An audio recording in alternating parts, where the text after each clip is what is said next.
Novel karya Syukri Muhammad Syukri. Sampai Muge Girmatanilo, sekitar pukul 17 rombongan Telangke belum kunjung kembali ke Buntul Dedecer. Rasa cemas dan penasaran menggayuti pikiranku, khawatir terjadi sesuatu yang tidak diinginkan. Aku sangat penasaran, kabar gembira apa yang dibawa pulang. Kusibukkan diriku dengan memeriksa hasil ujian harian siswa kelas 2. Jawabannya lucu-lucu seperti imutnya wajah mereka. Tersenyum sendiri membacanya. Soal yang kuberikan sederhana, sebutkan nama pahlawan asal Aceh yang kamu ketahui. Udin, siswa paling imut di kelas menulis, Aman Umar. Jawaban itu membuatku ngakak. Setidak-tidaknya, jawaban itu berhasil membunuh rasa cemas yang sedang menggayuti pikiranku.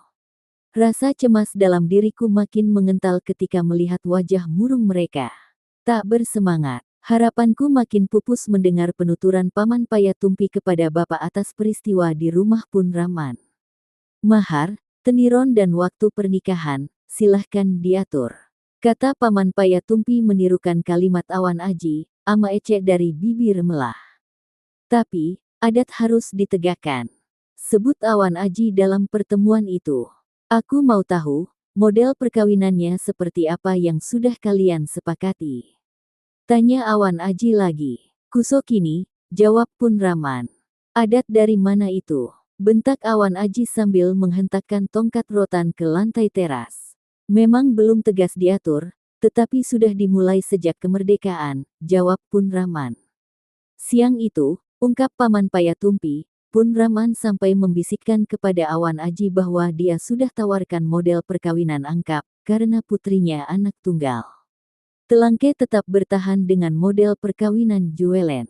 Makanya kami berkesimpulan dan sepakat dengan model perkawinan Kusokini.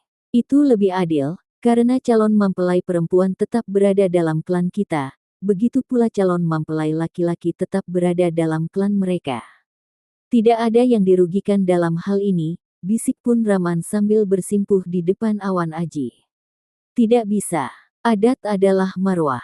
Marwah adalah harga diri dan kehormatan, kata Paman Payatumpi menirukan bentakan Awan Aji. Mohon perkenan Ama Ece, sekali ini saja, untuk putri kami, pinta Pun Raman dengan sangat memelas. Putrimu adalah cucuku. Dia anak tunggal. Suaminya harus diangkat. Titik. Tegas Awan Aji. Tolonglah, Ama Ece, kasihanilah cucumu, begitu pinta bibir Melah kepada Awan Aji. Bahkan, bibir Melah sampai mencium lutut Awan Aji. Tidak bisa. Adat harus ditegakkan. Awan Aji membentak bibir Melah. Dia putriku. Akulah yang berhak memberi hukum nikah. Paman Payatumpi menirukan kalimat Pun Raman yang mulai melawan Awan Aji.